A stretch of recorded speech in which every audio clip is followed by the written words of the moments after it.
कारे भाई अनुरोध कारे का हाल बा? अरे ठीक बा भैया। साला काहे बाहर हो तू बनावत रे? नहीं जानत का ना अरे सार हमारा अलगा पहिला 4 दिन हो गइल कहता हो कि हम 4 दिन रहली का आनंद नेवरा गइल लियो ना। अरे जानत हवे भैया बा हमार जब घर में जाई तब झूठे भौजे एक लगा के शक करे त का बटाएगा? सब बटा गुल खेत पधार सब बटा गुल भैंस वैसे बाटिए लेनी खेत में एक बीघा ले लेबे जाए नेशनल से हम करते ना तो 1 बीघा उ ले लेबे 1 बीघा हम अब तुम बनाओ खा करे सरवा त नहीं बहुत जन ना ले लिया भौजैया में। हां देख बाक साला दूसरा के मेरा रूम हिस्सा वाला साला बाक देख भैंस में पा गेले। हाँ। भैंस एक मेरा एक तो मिल गए तो भैंस में हाँ। खेत एक मेरा लो वो मिल गई। हाँ। बाबूजी का साइकिल है वो में पा गेले। हाँ। ठीक तो भौजियो ते कहीं में आइल सदिया ते कहीं में भइल है। अरे साला ई बात ते सही कहत रे लेकिन मुखिया जाय रहन हो ना कहले कि मौगिन बटाई तू कहले रहते तब तो मुखिया जी कहले था तो होके तो विचार है तो के तो लेवे करे तो के कहे के चाहत रहे। अच्छा सही बोल बाबा भीमराव अम्बेडकर कानून लिखले रहन ते तो पढ़ल लिखल ढेर है हमारा तो तना बुझाला ना तो कानून में लिखल होई नु कि माने एक में के मेहरारू भी तो बटाई चाहिए नु चाहिए नियम तो ये है ना। अच्छा ये बताओ बोतला बाबा पानी एक बोतल भर ले बाड़े। हां तो आधा उनकर हो गई हाँ। तो आधा तोर हो गई। हां हां भाई ला सब में ले ले भाई एगो बेसिए ले ले कम नहीं के ले ले ना हाँ। तो ओ में चाहिए ना आधा भौजियो में तो देख चाहिए नियम का कहती बताओ 2 रुपया आधे रुपया ले लेला। सुन अब तो हम जानत नहीं की हम तो जानता नहीं कि परिवार भैया के ही तो भैया के भाई हम तो नहीं जानते में बटाला अभी तब तोहनी के पढ़ल लिखल बस तोहनी के जाने पढ़ल बस लेकिन नियम तो ये कहता ना कि चाहिए अब तो चाहिए ना।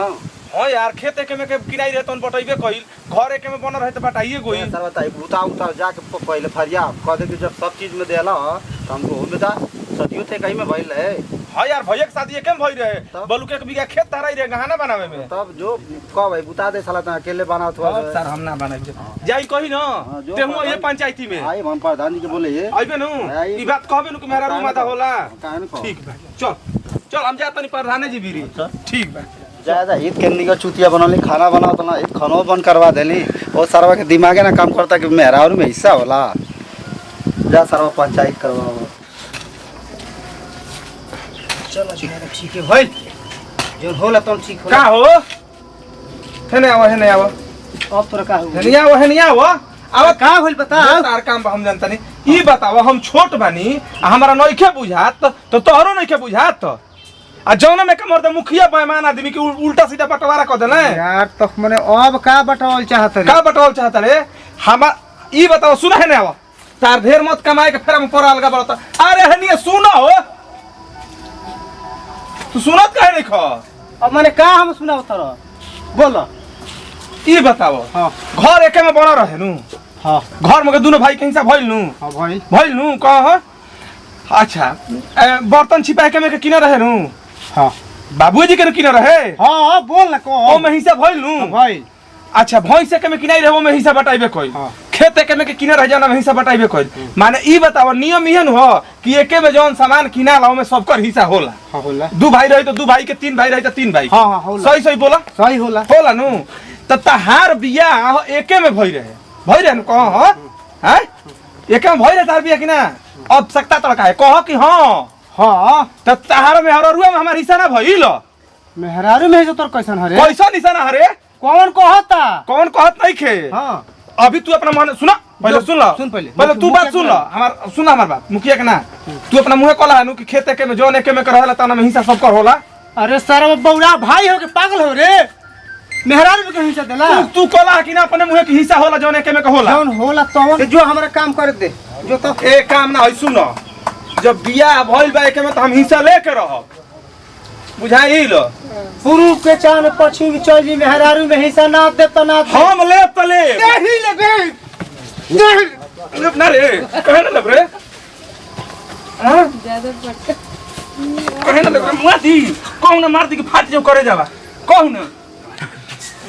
जान ले ली हैं लड़ में न रहबे जान ले ले अरे सर भाई तो लड़ के मर जी हमसे जा तनी भौजी से कहे बताओ ऐसा दोनों ही मर्द देवर हो कुछ बुझात नहीं सामान सरिया के रखी कि ना रखी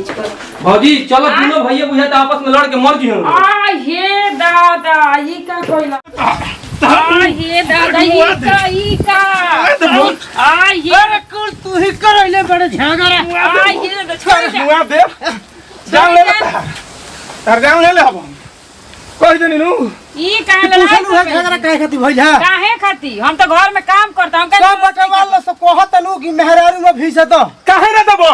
आई हे मेहरारू में हिस्सा होला नियम का रो बबुआ जी भुला तनी पूछू सुना हमर बात का तू ही बताई हो खेत एके में किनाई रहनु हां ओमे हमर हिस्सा भइल नु हाँ। घर एके में बन रहनु हाँ। ओमे हमर हिस्सा भइल हां अब ई बताओ कि तहार बियाह हो एके में भइल रहे त तहार में हमर हिस्सा ना भइल हे भगवान ई हमरा लागत कोनो कान भर ले भाई मेहरारू में हिस्सा होला होला ना ए बबुआ सुनो जी सुनो सुनो तू खड़ा होकर हम समझाओ तनी हां बोली ई बताओ हां जवन जवन चीज एके में के बा सब में हिस्सा लागल कि ना हां लागल लागल घर में लागल बर्तन में लागल खेत में लागल हां सब में लागल दूरिया से फरी हट दूरी बना रोक ना सोना के ना है कि हां झाड़ ना ले भेले के सट हट हां सुनो लगे सट ई बताओ सब में हिस्सा भइल नु सब में हिस्सा लागल। एके में जवन जवन सामान रहला तना में हिस्सा होला नु तहारा में तू एके में रहू त काहे ना हमर हिस्सा भइल एके में तो तू आई रहू ई केर ओरा कहला सा केहू कहे चाहे ना कही बताओ एके में ना कोनो कहले बताबे रा दिमाग इसनो अरे भाई सुन। बा बोलाई मुखिया के फरी वाला बनू हां बड़ा मुखिया के ना तो ठीक बा मुखिया जी के बोलाई मुखिया जी जौन कही अंतन होई मुखिया जी कहे त तू मनबू नु हां बोलाई त एके में के जवन सामान बा सब में हमर हिस्सा भइल नु बोलाई मुखिया जी इतना सुनो। पागल ना होई मुखिया जी जौन कहे अंतन करब एके में के जवन सामान बा हाँ। कुली में हमर हिस्सा भइल कि ना हाँ, भइल नु भइल। त एके में तोहरो बियाह भइल रहे हमर ओहू में हिस्सा भइल त भइल ठीक अंडा बा, तो हम हिनकर जान ले ले जान कैसे ले ले जान से ले लेबे और बोल बता मेरी जगह काहे के जी समझा दो समझा दो इनका के समझा दो तो ढेरी बोलत है दू जना बाज त कुछ डर नहीं है हमरा देखी जाई हाँ। जान पहले में मुखिया जी के बोलाई केवल पहले अपन निशाना बज जाई तारा झगड़ा के डर से हिस्सा में मेहरारू में ले हिस्सा ले बा जा तनी हम मुखिया जी भिरी जा तनी तो रोरे से काहे चलम जे हमहू चलम हां तो चलो चलो मुखिया जी भिरी चल मुखिया चलो जो होई तन होई चलो तालो के नासा हम फारत नहीं आई आगे आगे मत जाओ फाटी जाई मुखिया जी से कहे खातिर तहार ना सब फाटी मुखिया जी बोलो बड़ा मुखिया जी प्रणाम हमू प्रणाम करतनी बैठो मुखिया जी हमरा भी एगो और सवाल ले कहनी है आ देखी दोनों बेकत मिल के हमरा कैसे मरले बालो भाई देख ली हमरा के दोनों जना मिल के मरले बालो ई बताई और पंचायत कइले रही कि ना कइले रही हाँ, हम कइले रही नु हाँ। ई बताई घर एगो में कराए त ईटा मिलल खेत एगो में कराए त ईटा मिलल कुर्सी एगो में कराए त ईटा मिलल सब में ईटा मिलल ई बताई इनकर बियाह एके में भई रहे मेहरारू एके में इनकर आई रही एके में के खेती में के चाउर खात रही एके में के खेती में के पैसा से इनकर गाना बन रहे त काहे मेहरारू में हमारी इतना ना भइल ए मुखिया जी मेहरारू में हिस्सा मांगतनी बताई घर पकाए कोनो सिखा देले बा जान जी बताई रोरे उचित का बनता दिमाग इनका सटिया गुल बा सटिया ने इनकरा कब हम इहे जौन ना बतिया करे के मुखिया जौन करब चुप रह तुम तारो नहीं के बुझा लोग अभी तक ले सब कुछ में सब कोई हिस्सा लोग दिले बा लेकिन मेहरारू में जब हिस्सा केहू नहीं खे दिले तो हम नया मुखिया बन के मेहरारू में हिस्सा बंटवा दिए भांज बनवा दी कि अच्छा रौरे बताई कि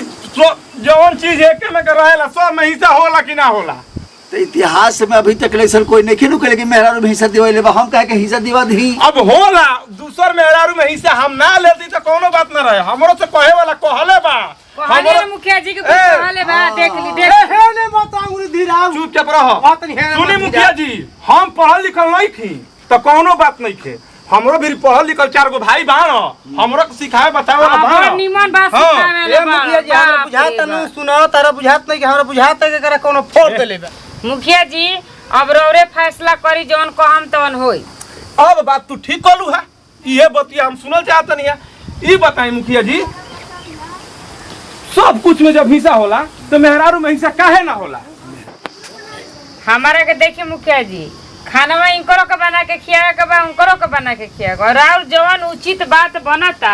रोरा जाने कह दी जाने रह जे बोलो लोग हो? आय बोलो लोग का करी तार लोग के तो लोग दोनों जना के एके में के हई नु कही ना हाँ एके में कही एके में के हई नु एक महीना हमरा के बनाओ खिया से एक महीना भैया के ठीक बा हाँ। सुनो लोग जी मुखिया जी तारा भैया की मंजूर बा ना का है ना हो फेर नारी होई कपर फुटौल होई तो ठीक बा नहीं क्या मंजूर तो सुनो लोग ना मेहरारू तारा भी रही है ना ही मेहरारू इनका भी रही है ई मेहरारू एक महीना हमरा भी रही है और सोच समझ के हम बताई कि केकरा भी मेहरारू रही है एक महीना के बाद फैसला हम दे हम मंजूर बानू। तो हमारा मुखिया जी कहीं रह के बना के खिया ही के नु बा। हाँ तो ठीक है बा हमरे बिल रह जमींदार लोग की ये चाल रहन रही तो के रही ना, अब मतलब- राउर जौन मर्जी दोनों सटिया जी हंस फिर अपने भी रही हंस तो कोई सटिया जे लोग के लकड़ी सन सोच हो हाँ जे सुझिया दो तू हमारा भी रह 1 महीना। एक और मतलब मुखिया जी भौजी रौरे भी रही हैं। हाँ जब तू लोग ना फैसला करबो लोग तो भौजी तार हमारे भी रही हैं। अब बताओ तारा ठीक लगता मुखिया जी व मौगी के रख ली हां ना देख उससे बढ़िया रही ना देख हमनी के एक लाख के भाई हैं जा आपस में बांट चूट के खाई जाए। हाँ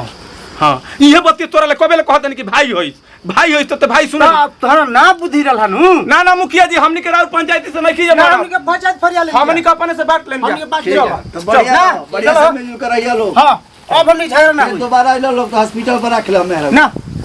यह कहाला बुर्बक सिखावे तो मरद देखला मुखिया है